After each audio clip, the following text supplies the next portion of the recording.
Good morning. You're watching the morning news here at CNN News 18. My name is Toya Singh. In just a few minutes from now, we're going to be welcoming the country's next president. Right here on the show, we're going to be bringing you all of the updates.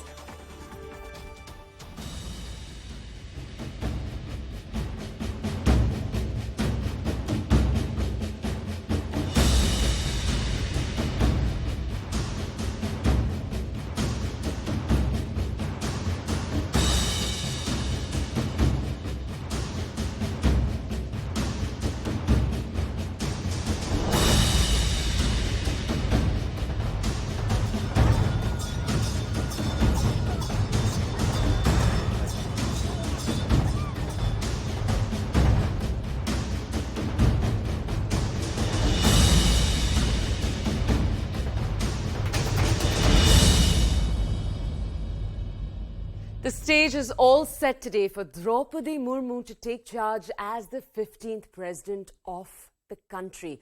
On the bottom of your screens, you can see a counter that we've got going 3 hours and 18 minutes till Ms. Murmu takes charge. She will be India's first tribal president. She'll be taking oath at 10:15 a.m. at the Central Hall of the Parliament.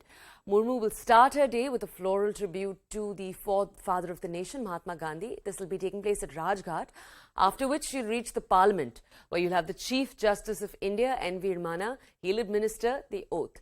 Now, the President will then deliver an address at the Parliament. All right, let's take a quick look at what the challenges are going to be for Miss Droupadi Murmu during her term, for Madam President. First, as we've said again and again, she's going to be the country's first tribal and second female president. And obviously, questions are being raised about the symbolism and the tokenism that obviously the BJP had and the NDA had in nominating her for that position. Now, multiple critics are coming forward and saying it's important that during her tenure, she surpass that expectation. Also, as you see over here, that same question rising again. There's this fear that she could be used to garner tribal votes, wherein there is the hope that she will not allow that. Remember, Murmu was the governor of Jharkhand. She had a tenure that started in 2015. She was the governor of Jharkhand till 2021. And while she was the governor and the chief minister was from Jharkhand, it was a BJP-led government. She's known for having returned rules that were given to her, a certain set of laws, because she felt they weren't fair to those that were tribal. So she has stood up before to multiple governments. She does have a saffron background, though. Her entire career, she started as a teacher. She was picked up by the BJP. So she does have a saffron background, which, of course, a number of, again, opposition members have flagged. But there are hopes that with her presidentship that we'll see over here, she'll be able to cement her position. Remember, she's going to be in power for a few more years now, 5 more years. All right, so now we know what her tasks are going to be. Again, this is a big thing when it comes to those who become president. A, the importance of dealing with mercy pleas. What are mercy pleas?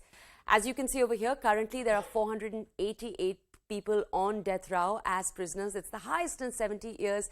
It's the president's job, one of the many jobs that falls under the president's tutelage, to look at those who are on the death row and decide on those who should be getting the mercy plea. This is one of the many roles she'll be performing in this position. All right, very quickly now, we want to walk you through what the wonderful journey of Droupadi Murmu so far has looked like and what it means for India when she steps into that role in less than 3 hours from now. Take a look. India's 15th president, India's first tribal president, first president born after independence. Droupadi Murmu is a woman of many firsts. इसी कालखंड में देश को नए राष्ट्रपति, नए उपराष्ट्रपति, उनका मार्गदर्शन प्रारंभ होगा. Nearly 5,000 MPs and MLAs across the country voted on 18th July to elect the newest occupant of the Raisina Hill. Shrimati Draupadi Murmu, इनको राष्ट्रपति का प्रत्याशी घोषित किया गया है एनडीए की तरफ से. With the numbers stacked overwhelmingly in the favor of the NDA, Droupadi Murmu's election was high on symbolism and less about the numbers game. An election which is witnessing the changing political axis. A selection that has placed the opposition camp in a quandary.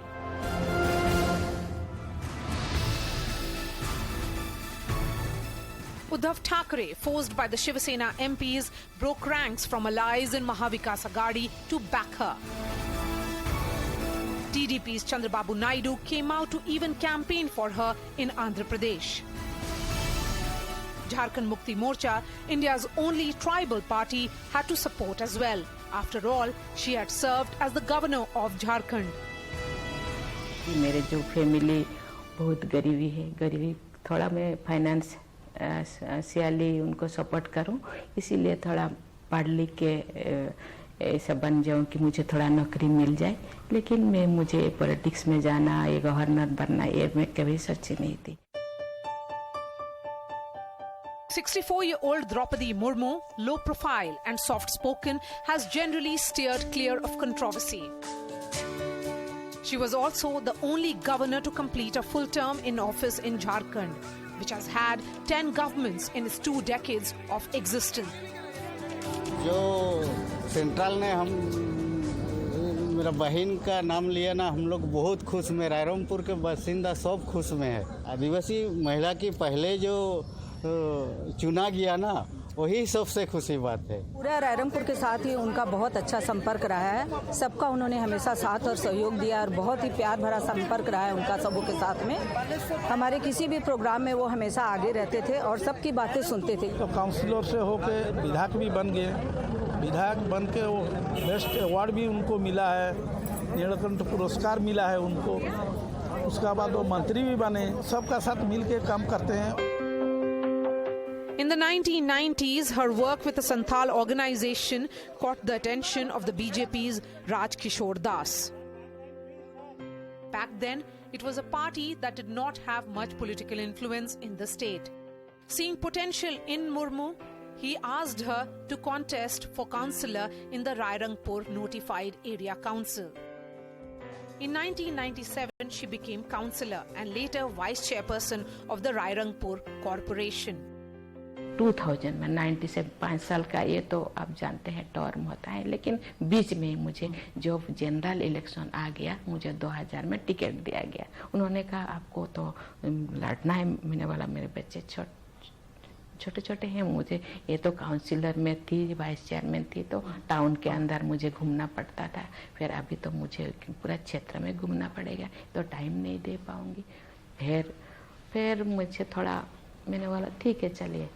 बच्चे भी बोले ठीक है माँ, तुम लड़ना चाहती हो तो लड़ो।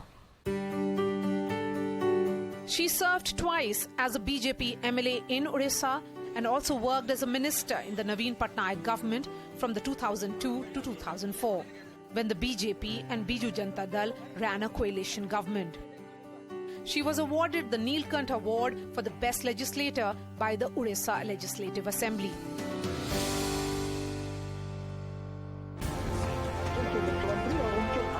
Droupadi Murmu's candidature signifies the BJP's efforts to bring the tribal and other marginalized communities to the mainstream.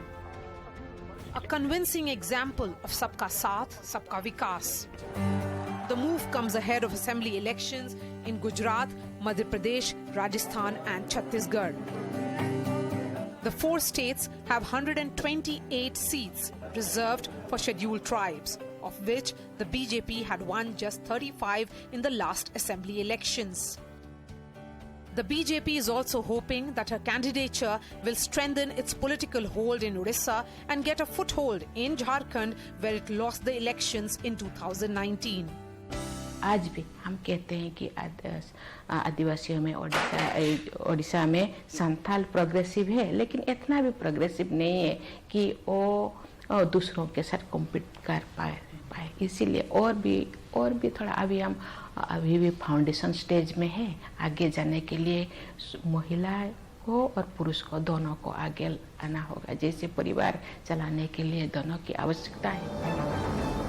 In 2017, as governor, Murmu returned two controversial bills, the Chotanagar Tenancy Act and Santhal Pargana Tenancy Act, in view of the widespread agitation from tribes after the state sought to dilute their rights over their land. This move against the then CM of the BJP, Raghubar Das, cemented her as the real custodian of tribal aspirations and tribal cause. Droupadi Murmu got support of MLAs across party lines, polling over 60% of votes. Her elevation as the president reflects the triumph of the spirit of new resilient India, where any citizen can rise to occupy the highest constitutional office of India. In New Delhi, this is Maria Shakil. All right, that's set to take place in 3 hours from now. Right now, though, we're switching tracks. We're moving from the capital down to West Bengal, where our channel continues to track the ED, the Enforcement Directorate's probe into the SSC recruitment scam. Remember, Bengal Minister Partha Chatterjee was arrested on Saturday morning in connection with the alleged irregularities in the appointment of primary and secondary school teachers and teaching staff by the West Bengal Board of Secondary Education in government-sponsored and aided schools. This is when he was the state education minister. This is the SSC scam. Now, according to the arrest memo, we're learning that Chatterjee made the last call before his arrest to the Bengal Chief Minister Mamata Banerjee, but that she didn't pick up. Meanwhile, the Enforcement Directorate has custody, remember, of Partha Chatterjee and his aide, Arpita Mukherjee. However, that custody was for 2 days, which means that it ends today. Right now, we know the ED is eyeing a possible extension of their custody as more names are coming under the scanner in the SSC scam. We have some breaking news in this same story. We're going to move to it. All right, you might remember Partha Chatterjee was earlier admitted to the SSKM hospital, and then the Calcutta High Court had passed an order asking for him to be moved to a different hospital. This was according to what the ED wanted. Now we know that ED officials have reached the SSKM hospital in Kolkata, where the state minister and the former education minister Partha Chatterjee is admitted. He's being shifted as we speak to AIIMS, Bhubaneswar, by air ambulance today. You can see right now in visuals, I think he's first being moved by land, as you can see in the visuals in front of you. Now, he is supposed to be accompanied by a doctor from SSKM and his own advocate. This is as per the Calcutta High Court's orders. We'll connect with a reporter to understand if that's taking place. Yesterday, when you had the judgment get passed, you'd had the judge in the High Court say, and I'm going to quote here, that in the recent past, more than one high-ranking political leader belonging to the ruling party, he was referring to the Trinamool Congress, were arrested. He said they successfully avoided interrogation by taking shelter in the said hospital. These are the words of the Calcutta High Court judge who passed this order yesterday. Now we'll go over to my colleague, Kamalika, to understand more about what's taking place on your screens right now. Kamalika, for our audiences, can you explain what's taking place right now? Also tell our audiences, we know that Chatterjee was supposed to be accompanied by a doctor of SSKM and his lawyer. Is that taking place also? Yeah, right now this process is on, and as per court direction, let us now first understand that what the court directed, because Bankshal Court, where he was produced on Saturday, there Bankshal Court allowed him to go to SSKM hospital as he was not feeling well. But ED challenged this in High Court, stating that SSKM is a state-run hospital and Partha Chatterjee is an influential minister. So there is a reason of there's something grey there. So they challenged there, of which the High Court passed the order where it has clearly been stated that the investigating agency is directed to take the accused by air ambulance to AIIMS Bhubaneswar early morning today, which they are doing right now, as we can see the visuals. It is also written that the accused shall be taken to NSC Bose Airport by an ambulance of SSKM Super Speciality Hospital. He will be accompanied by a doctor of SSKM Super Speciality Hospital and an advocate for the accused. Now then, they will go to AIIMS Bhubaneswar. Authority is directed to medically examine the accused by a team of specialist doctors of cardiology, nephrology, respiratory medicine and endocrinology because he has comorbidities. The AIIMS Bhubaneswar will prepare a report and hand over the copies of the same to the investigative officer, medical officer of SSKM Super Speciality and the learned advocate for the accused by 3 p.m. Today, his health checkup has to be done and by 3 p.m. that report has to be submitted to the investigative officer. So right now that process is on. The investigating officer shall forward the soft copies to the above mentioned medical report to his counterpart in Calcutta, who shall produce it to the special judge under PML Act.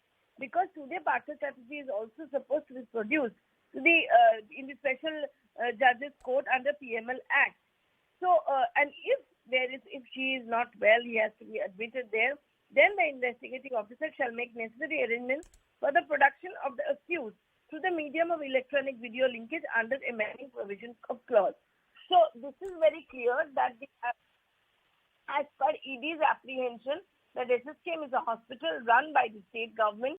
There is a chance that the report can be tarnished. There can be influence.